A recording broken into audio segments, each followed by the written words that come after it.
Good morning. Morning. Do you hear how flat that sounds when the heart is not yet awake to what is here? I have been up virtually all night with the word grace, not to refine a doctrine, but because there is a misunderstanding fastened to that word which is stealing peace from earnest people. And I mean exactly that. We have taken a word meant to open the secret place and turned it into a prize to be won. And then we have wondered why our prayers tremble, why our worship is anxious, why our days fall into striving and our nights into bargaining. You know the assumption. You have breathed it in pews and in quiet rooms. Grace is a kind of divine favoritism, something God grants when you are good, something withheld when you are not. Be good enough, and perhaps heaven tilts your way. Miss the mark, and the heavens become brass. With that belief, the spiritual life becomes a ledger. Moral scorekeeping, fear-based petitions. I will if you will. Then the calendar fills with vows, and the heart fills with dread. Have I done enough? Did I say it rightly? Why did it not work? Now follow that logic to its root, because this is the shock that must be faced. If grace is favor, God is partial. If God is partial, then the allness of love is broken into likes and dislikes, and you are left to guess which side you wake up on tomorrow. In other words, the moment you make grace a mood in God, you have remade God in the image of human preference. And from that moment on, you will live by appeasement and anxiety. Do not be surprised if prayer turns into pleading and conscience into a nervous bookkeeper. Do not be surprised if, with every effort to earn, the sense of separation grows thicker. Well, the gospel of spiritual living begins where that motto ends. Grace was never a prize. Grace is not handed to you by an outside power with a variable temperament. Grace is the unveiling of what is already true, your oneness with God. Grace appears when right identification dawns, when you stop naming yourself as an effect and recognize the source as your very being. Not later. Not when you have improved the costume of a concept self. Here. The moment in consciousness when God and me cease to be two in your awareness. I am. Hear that not as a slogan, but as the secret. I am. Now the intellect will rush in and try to turn this into theology. It will ask for definitions, arguments, a system of proofs. It cannot be done. Trying to understand grace with the intellect makes it an absolute impossibility. Because the very activity of debating it establishes two, God out there, you in here, while grace is the dissolving of that two-ness. Grace is not known by reason. It is recognized, silently, as presence. In that recognition, striving subsides by itself. Fear loosens without being wrestled. Peace does not arrive as a reward. It stands revealed as what you are when the bargaining stops. So let us be very clear at the threshold. If you treat grace as favoritism, you must live in striving. If you recognize grace as revealed oneness, you will live in peace. For this hour, set the ledger down. We are not going to beg for a wink from heaven. We are going to look within, quietly, honestly, until the word grace means what it was always meant to mean. The light by which you know I and the Father are one, and the gentle authority by which you live as that truth. Now, if you are honest, and you must be, you will say, but look, I know people who pray sincerely, who live uprightly, and yet sorrow sits on their doorstep. And I know others who never give God a thought, and they prosper, they laugh, they live long. What is grace there? What is favor there?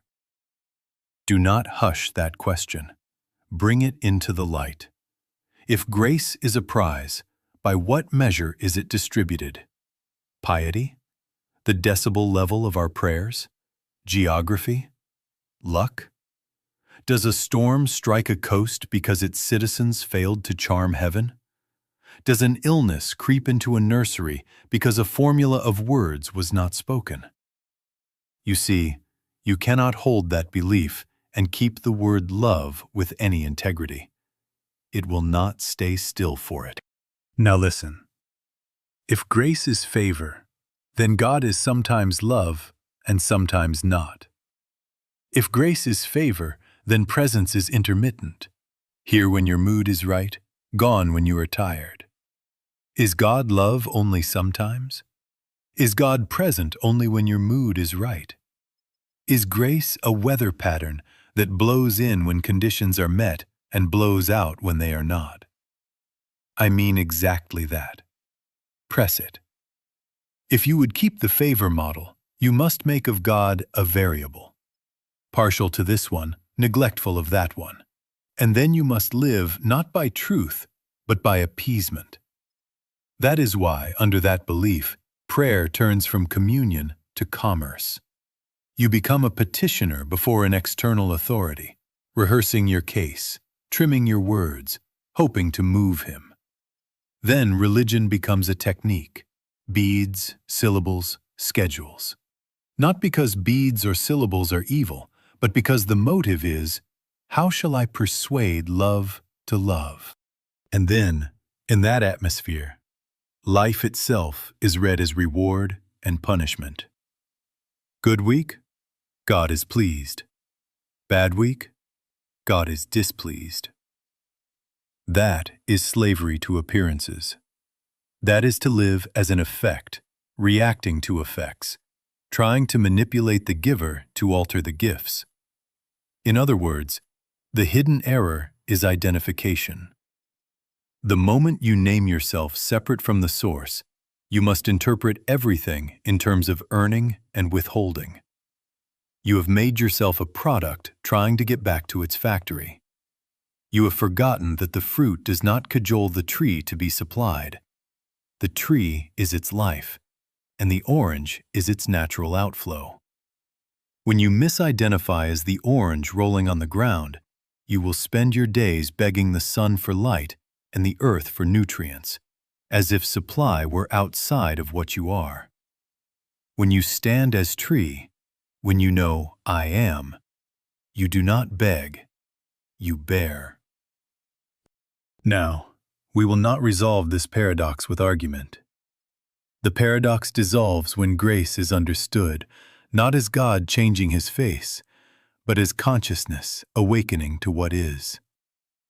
Grace is not a mood above your head. It is the unveiling within when the two-ness collapses. Then you see. The love that seemed absent was never absent. The presence that seemed intermittent was never intermittent. What varied was recognition. What shifted was identification. And as that identification is corrected, I am. The ledger drops, the bargaining ceases, and life ceases to look like the caprice of a deity, and begins to unfold as the law of being appearing. Do you see? The favor model fails because it is built on separation. Grace begins where separation ends. Now we come to the secret that governs all spiritual living, and I mean exactly that. The secret of life lies in right identification. Before you attempt to improve what you experience, you must know what you are. If you begin as an effect, I am a person out here trying to get God in here, you have already misset the dial, and every prayer, every effort will carry the flavor of distance. If you begin as cause, I am that in which God is known, grace ceases to be a transaction and stands revealed as light. In other words, the attitude with which you approach determines what can appear. Identification is the gate. Now do not try to grasp this with argument. Close your eyes for a moment.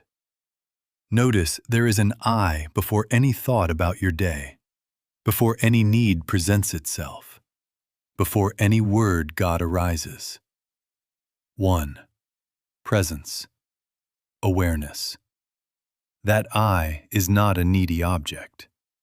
That I is the life by which need and provision, question and answer, appear and are known. Right there, before you seek, the seer is present. Right identification is simply this: I am not a branch trying to find the vine. I am the life of the vine individualized, and therefore the branch bears. I am not a mind trying to contact spirit. I am the place where spirit is conscious of itself as I. Grace, then, is illumination, not a deal. It is what appears the instant the false sense, I am separate, I must get, I must convince, yields to the fact of oneness. It is like drawing a curtain. The sun does not come because you deserve it. The room fills because the obstruction moved. And so, every time you catch yourself saying, "Why won't God help me?" stop. Hear what you have slipped into. You have made God elsewhere. You have made yourself an effect. You have set up two. Grace does not correct the circumstance first. Grace corrects the assumption. And as the assumption is corrected, the circumstance is re-seen, reordered, or released as an effect of the light now present. Let me give you the sentence that must become the working mechanism in you. That which I am seeking, I am. Not poetry, law. If you seek love, you are the love by which love is known. If you seek wisdom, you are the awareness in which wisdom dawns. If you seek supply, you are the life that appears as form, and the forms are but fruitage. Say it softly within. That which I am seeking, I am. Feel how it reverses the beggar's stance. Feel how it returns you to cause.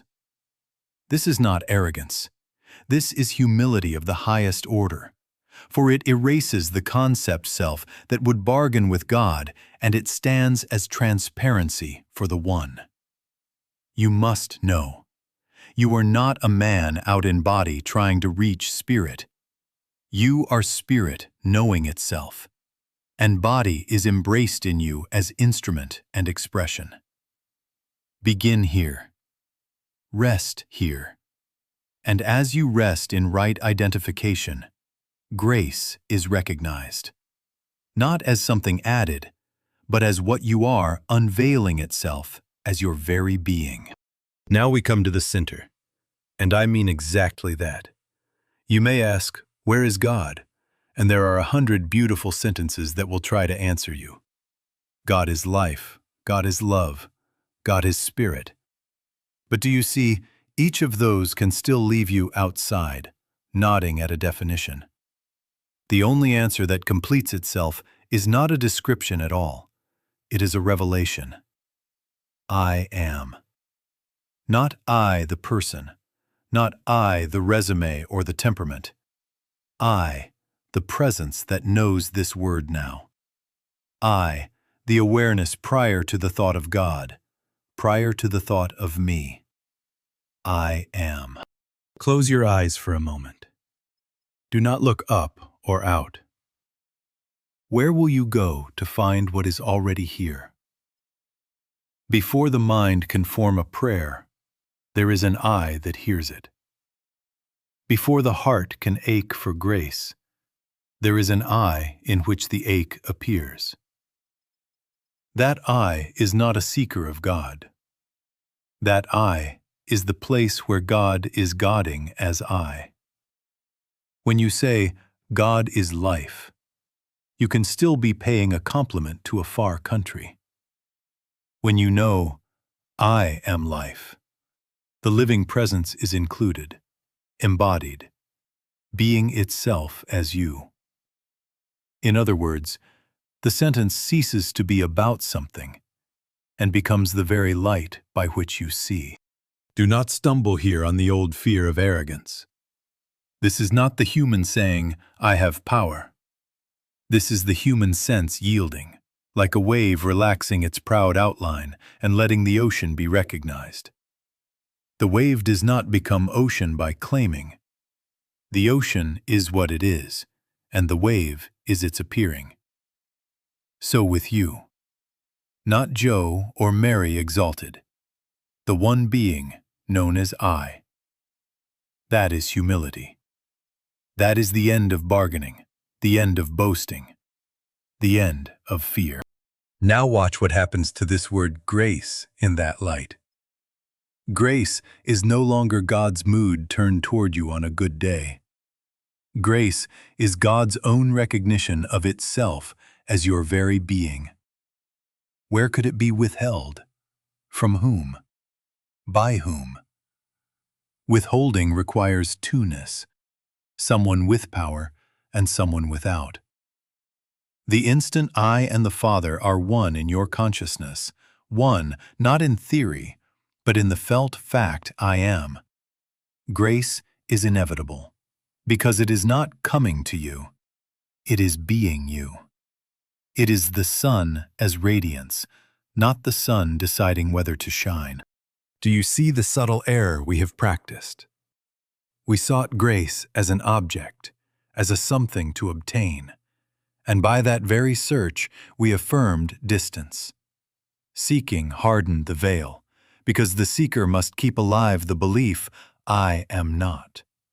But the moment the sentence completes itself in you, that which I am seeking, I am, the veil thins, the search relaxes, and being stands revealed as presence. Here is the threshold.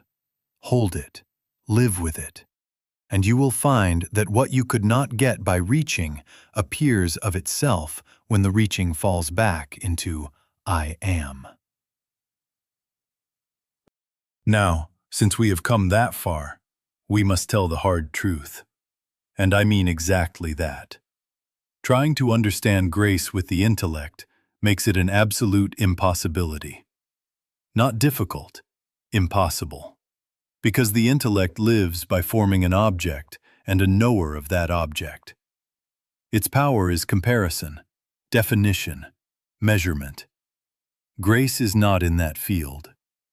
Grace is recognition. It is the instant the subject-object split evaporates in I am. The mind wants a diagram. Grace is the light by which the need of a diagram disappears. Watch how the mind approaches this.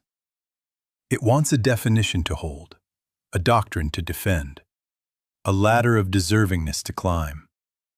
If I keep these rules, if I quote these verses, if I pray this many hours, perhaps I will qualify. Do you see it? The very moment you ask whether you qualify, you have placed grace outside and yourself beneath it. You have made two and stepped into fear. And fear always asks for more proof, more signs, more conditions. So religion, under the rule of intellect, becomes an industry of conditions, and the heart grows tired, and the silence is crowded by strategies. Listen. The veil is the search itself. The seeker must keep alive the premise, I am not, in order to keep seeking. And so every new book, every new argument, even every noble moral effort undertaken as transaction that I may get, tightens the fabric of the veil. In other words, the activity of looking for grace as something to reach creates the distance that must then be crossed. You are like a man hunting for his glasses with his glasses on, or like the eye trying to see its own seeing.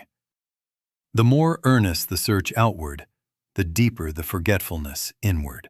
Now, we are not condemning the mind. It is a fine servant. It organizes, it remembers, it carries out the simple work of the day. But it cannot enter the Holy of Holies. It stands at the curtain, and it is the curtain. So what is the method? It is not more information about God. It is not sharpening argument. It is the inward turn. It is the gentle, radical ceasing of bargaining. Go within your own being. Go down deep. Close your eyes for a moment, not to imagine, not to decorate thought with pious images, but to notice that before a single spiritual sentence is formed, I am. Presence is. That is the door. That is the altar. That is grace recognizing itself. Set this expectation with me now. What unfolds next is not a motivational talk. It will not trade in promises to the anxious self. It is an unveiling. It will require contemplation, not agreement. Attention, not excitement. Faithfulness to a simple seeing, not the fever of spiritual ambition. If you will sit, if you will let the search grow quiet, you will discover that nothing needs to be brought to you. The cause is here, as your very being. And when cause is recognized, effects align of themselves without your bargaining, without your panic. Let the search collapse into being. Let the knower and the known be one, and call that grace. Close your eyes for a moment, not to make something happen, but to notice what already is. Let the breath do what it does without your instruction. Sounds come and go. Sensations rise and pass. Thoughts flicker. Before any of these appears, there is an undeniable fact. I am. Not the sentence about it, the fact. The quiet, self-revealing presence in which breath, sound, sensation, and thought arise, are known, and subside. Do not reach for it. Do not decorate it. Just notice that it is already the case.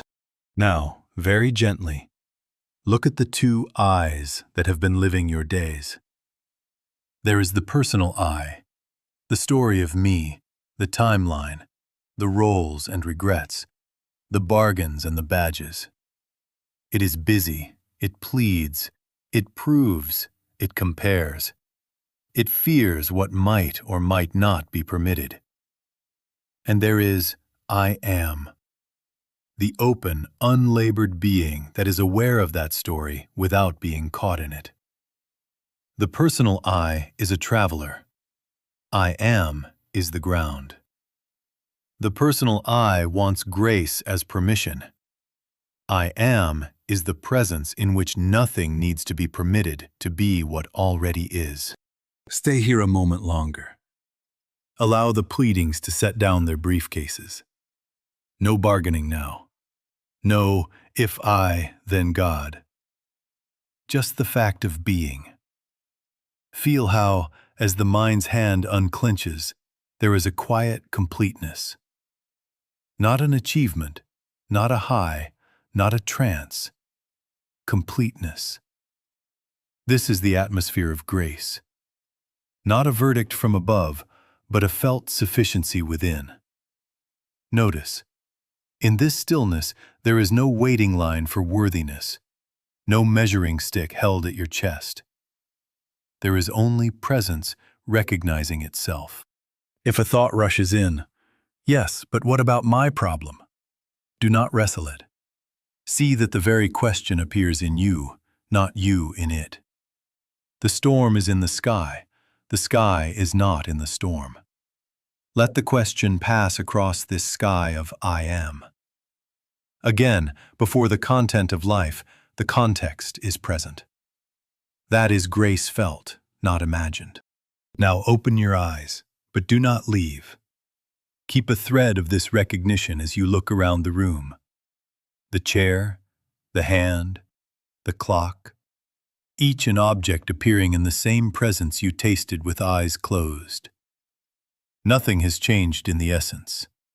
What has shifted is identification. From the story self reaching, to the being self resting as the fact. And here is the pivot we must make together. As this recognition stabilizes, life begins to take its shape from it. Not as reward, not as permission granted, but as fruit from root, as effect from cause. You will find action arising without bargaining, provision appearing without panic, wise words speaking themselves without rehearsal. Not because you have persuaded a distant giver, but because you have ceased to live as an effect trying to get cause, and have stood as cause allowing effects to appear of themselves. This is grace functioning. This is the law of being beginning to show itself in your affairs.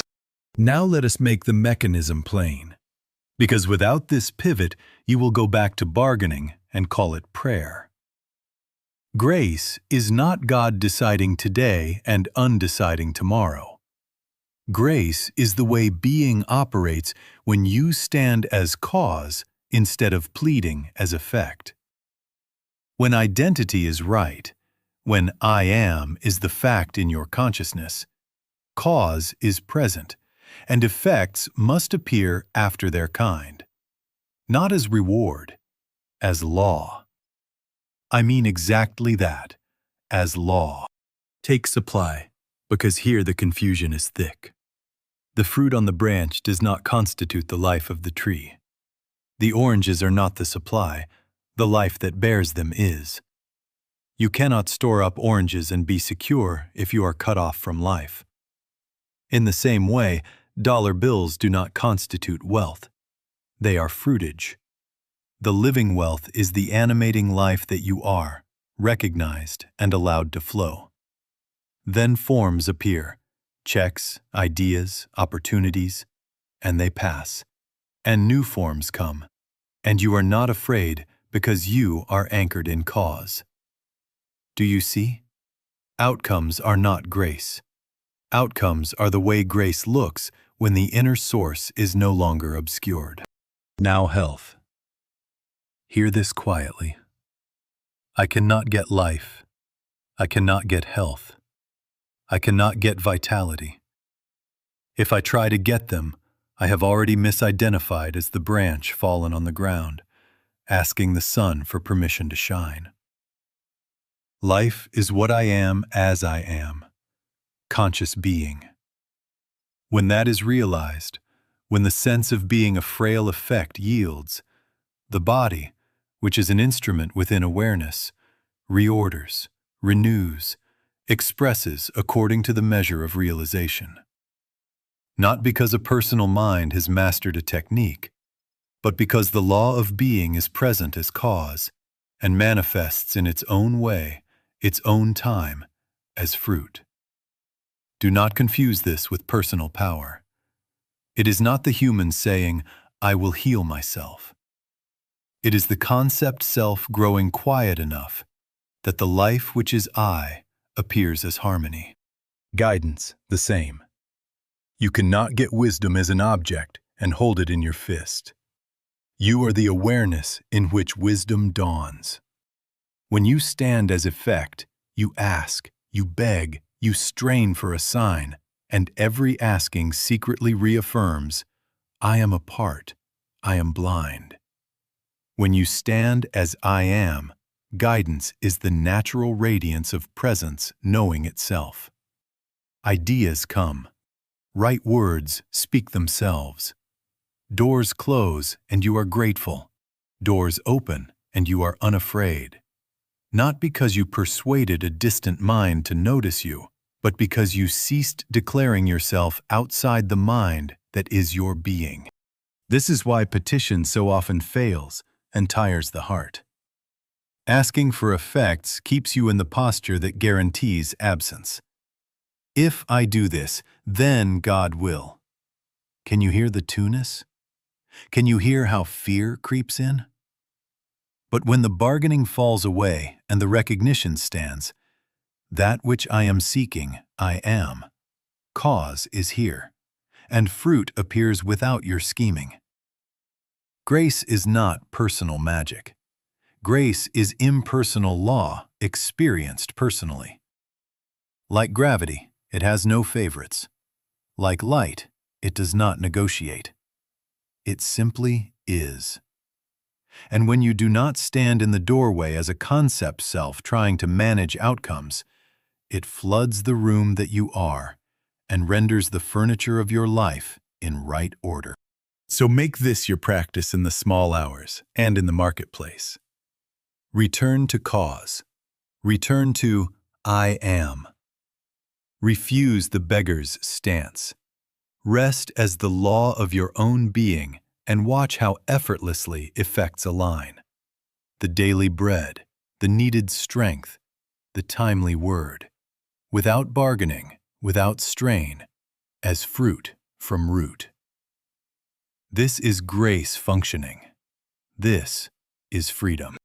Now we must face the word that has frightened the conscience for centuries. And I mean exactly that. What blocks grace is not sin as an offense that makes God turn his face. What blocks grace is the self you insist upon being, the concept self, the one you defend, the one you decorate, the one you punish. God does not withhold. Love is not moody. Presence is not sometimes here and sometimes not. What varies is identification. The veil is the mask you refuse to lay down. Hold that, and you must live by earning and fearing. Let it die, and oneness shines of itself. You must die daily. Not the body, not the function by which you serve. The concept. The private image of a vulnerable separate entity needing permission to exist and a ledger to prove it deserves care. That one must die. That one prays by bargaining, repents by self-hatred, and works by anxiety.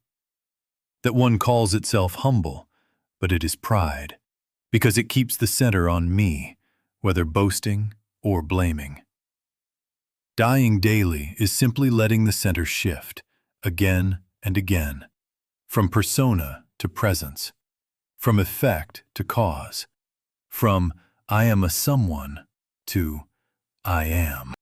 Now listen carefully. Guilt and shame have been sold to you as moral detergents. They are not. They are glue. They fasten attention to the personal story. They rehearse the record. They keep you staring at yourself as an object among objects. And in that stare, two-ness hardens. Under guilt, the prayer becomes, "Fix me so I can be worthy." Under shame, the meditation becomes, "Prove to me I am not as bad as I fear." Do you see? Both keep the me intact. Grace reveals innocence, not as a spotless report card, but as oneness. Innocence because I am precedes the record, embraces the record, and is unblemished by the rise and fall of yesterday's thought and act. In that recognition, amends are made easily, corrections naturally, because no fear defends the mask. Take this further. What the senses call flesh, your body, your world, your tomorrow, this is a mental concept of reality. Not evil, but concept, finite, doomed by its own definitions. When you live as the concept self, you live inside that concept world, separate, short of breath, counting days. That concept must die.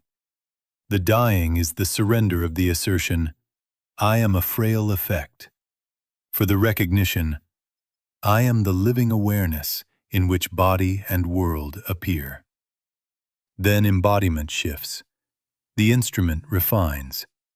Health, order, provision show forth as improved form, not because matter was wrestled into submission, but because the light within ceased to be masked by the concept about itself. Do not cling to the fruit. Form is effect. Enjoy it, steward it, be grateful, and be willing to see it come and be willing to see it go. Your security is not in the look of the branch today, but in the life that is the tree. Each time guilt grabs your sleeve, let it remind you, I am before this story. Each time shame whispers, answer softly, I am that in which this whisper passes. Die there. Let the mask fall there, and you will find that what seemed blocked was never withheld. It was covered by a costume you insisted on wearing. When the costume drops, grace is not granted, it is unveiled. Now we must speak of consistency. And I mean exactly that. Not the thrill of a meeting, not a string of emotional highs, not uninterrupted sunshine on the calendar. Consistency is faithfulness to recognition. Again and again returning to, I am in the midst of the plain hour, in the market, in the kitchen, in the moment you would most like to grab or to run. It is not managing life to earn grace. It is standing as cause when circumstances argue that you are an effect. Here is how it looks. A criticism lands, an email with heat in it, a tone at the table that stings. Instantly, the concept self stands up to defend, to justify, to retaliate. Stop. Before the words leap, ask, am I living as effect or as I am? Feel the gap. The breath returns. The heat is witnessed in presence. The sky is not in the storm. The storm is in the sky. From I am, you may answer gently or not answer at all. Either way, the fruit will be after the root, not after your panic. Grace functions as law when identity is right. Another bell. Lack. A bill arrives. The numbers do not charm you. Again the beggar rises. How shall I persuade life to give? Refuse the doorway. That which I am seeking, I am. Dollar bills do not constitute wealth. You constitute wealth as living awareness.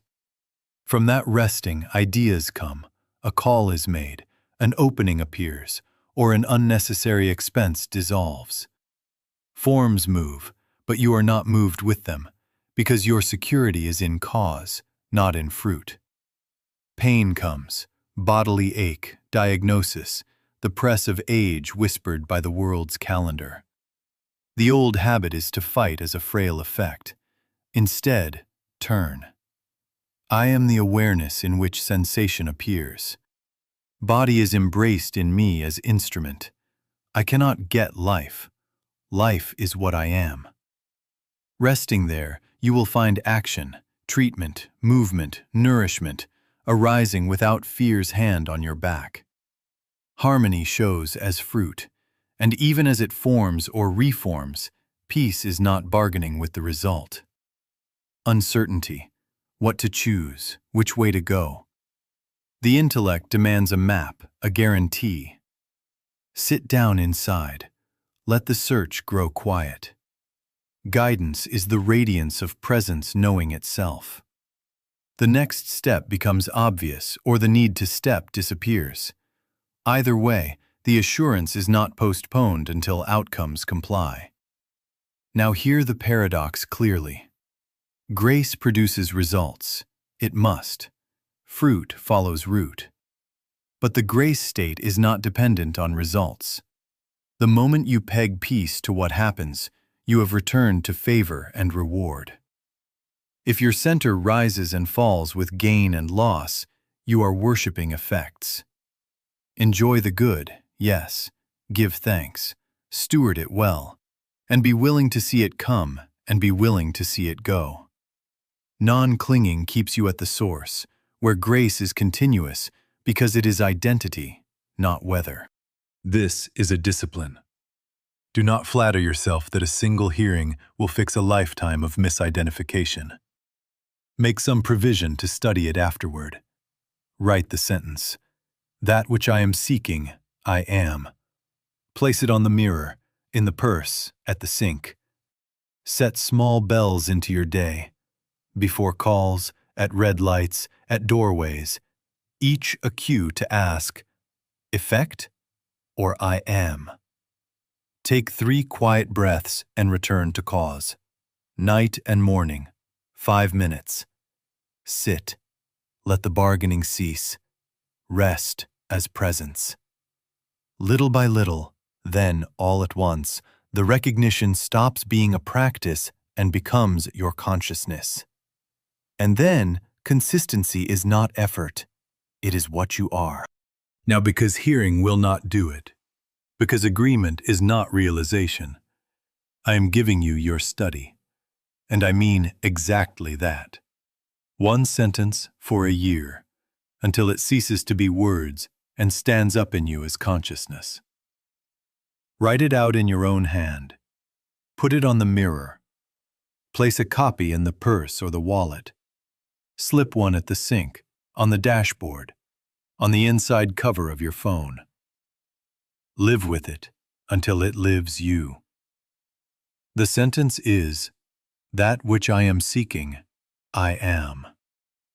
And beside it, for light on grace itself, grace is not granted to me. It is uncovered as me. Now, how do you work with it? Not by pounding it like a hammer to knock effects into place. Not by chanting it as a charm to move circumstances. This is not a mantra for magic. This is a lens for seeing. Sit with it 5 minutes morning and night. Read it once, softly. Close your eyes for a moment and let the words fade back into the silence from which they came.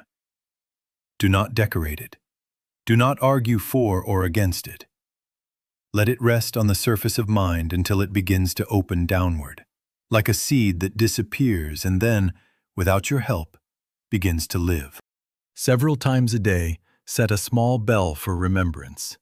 Before a call, at a doorway, at a red light. When the impulse to plead for favor rises, God, make this happen, keep that from happening. Stop. Place the attention gently back in I am. Whisper once, grace is not granted to me. It is uncovered as me. Then be still. If a feeling comes, let it. If no feeling comes, let that be too. The point is not sensation. The point is identification. A minute will do. Return to your work from the fact, not the fear. In the marketplace of spiritual promises, you will be tempted to add more sentences, to collect brighter phrases. Resist it. I do not know how you could spend less than a year on that one sentence. That which I am seeking, I am, and drain it of its living wine. Each day it will mean what you are ready to let it mean. One day it will turn your prayer inside out. Another day it will pull the thorn of bargaining from your chest. Another day it will be only quiet.